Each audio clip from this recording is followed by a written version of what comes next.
I'm Eric Tingwall, technical editor at Car and Driver, and when it comes to Mercedes-Benz most exclusive and most powerful models, you're talking about a 12-cylinder engine. But Mercedes doesn't have just one 12-cylinder engine, they have two.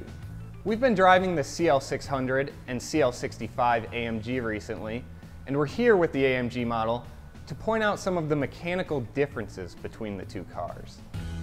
The biggest difference that makes this CL65 and AMG is the engine.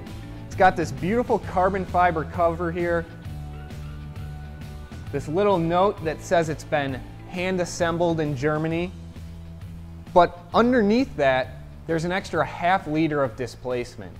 And combined with the electronic management, the fuel management, Mercedes is able to turn that into an extra 111 horsepower and 123 pound-feet of torque compared to the CL600. Now, one of the most obvious differences between these two cars are the brakes, particularly up front. We have these 15.4-inch vented discs with these very interesting, very large dual calipers. And what that means is there's two units up here. They kind of operate individually. This isn't a multi-piston fixed caliper. It's actually a sliding caliper with two separate units on there that close in on the rotor. And the 600 actually has a single caliper that's fixed.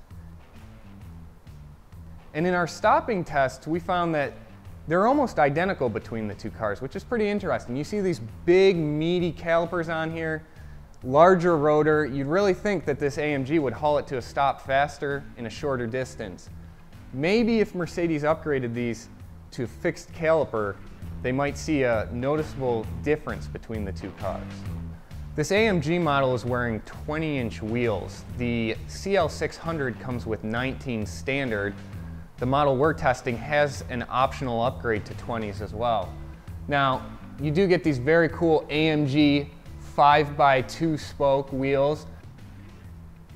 The CL600, they look nice, but they're a traditional 10 spoke, not quite as sporty as this AMG model. The CL65 AMG is wearing Dunlop SP Sport Max GT tires.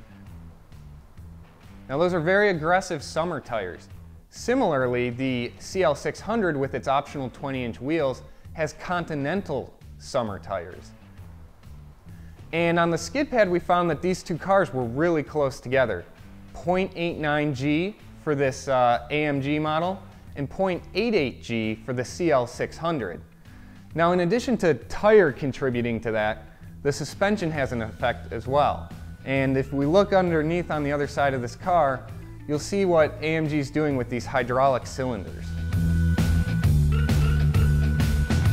Now take a look at this damper right here. This is what's known as Mercedes' Active Body Control System. They also call it ABC.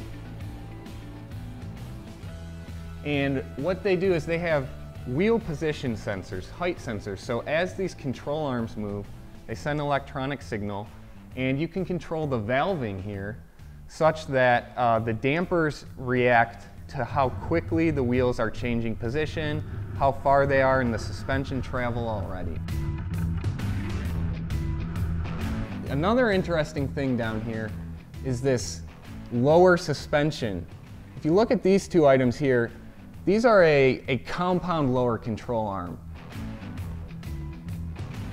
Instead of one unit, you have two separate pieces, and they intersect somewhere outside of the car here. And what that does is it allows you to change your steering and suspension geometry, changes where this knuckle reacts.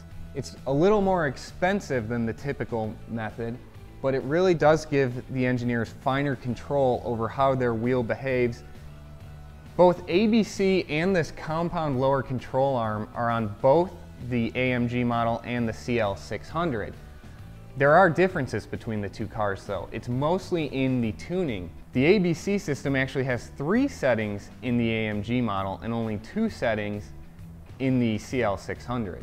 And when you're behind the wheel of the two cars, you can definitely notice a stiffer, more controlled ride in that AMG model.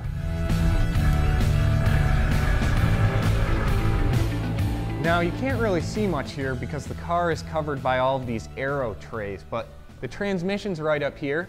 Really interesting that both these V12 CLs use a 5-speed automatic, where most Mercedes are using 7 speeds today. Why is that? The 5-speed is the transmission that's able to handle the massive torque these cars are putting down. In the AMG, 738 pound-feet of torque.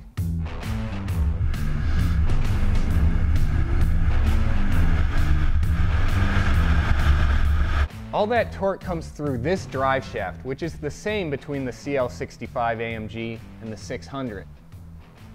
And you can see that it passes through this rubber junction when it connects with the differential. What that does is it makes sure that even though this is a V12 performance machine, it's still a Mercedes, right? It keeps some of those driveline vibrations, some of the road imperfections from reaching the cabin, passing through the powertrain. The differential at the rear here, you'll notice, has this cooling device. And that is not on the CL600. It's exclusive to the AMG. Now, when you're working the rear tires here and the differential's doing its job to keep speeds between outside and inside wheel in line with each other, this thing starts to get quite hot. And now these fins, as air passes over it, cool the whole unit down and keep it from really self-destructing. Of course, even with these very large rear tires, this car has trouble hooking up. Interestingly, in our testing, we had a quicker 0 to 60 time with the CL600. Now by the quarter mile, the CL65 is starting to catch up. Wheels are hooked up, and that extra horsepower is really starting to come into play. Another interesting thing back here is the brake upgrade. Again, you get a bigger rotor, 14.4 versus 12.4 in the CL600. And similarly, even though the suspensions look the same, there are some AMG tuning differences that you'll feel in the car. Mercedes wants both of these models to feel luxurious and refined. Underneath, these two cars look remarkably similar. That's because an AMG is still a Mercedes-Benz. And as you start driving them, they do feel pretty similar. But push harder, push deeper, and you will notice some differences. You'll feel a sharper edge in the AMG model, quicker responses, and a great sound from the exhaust.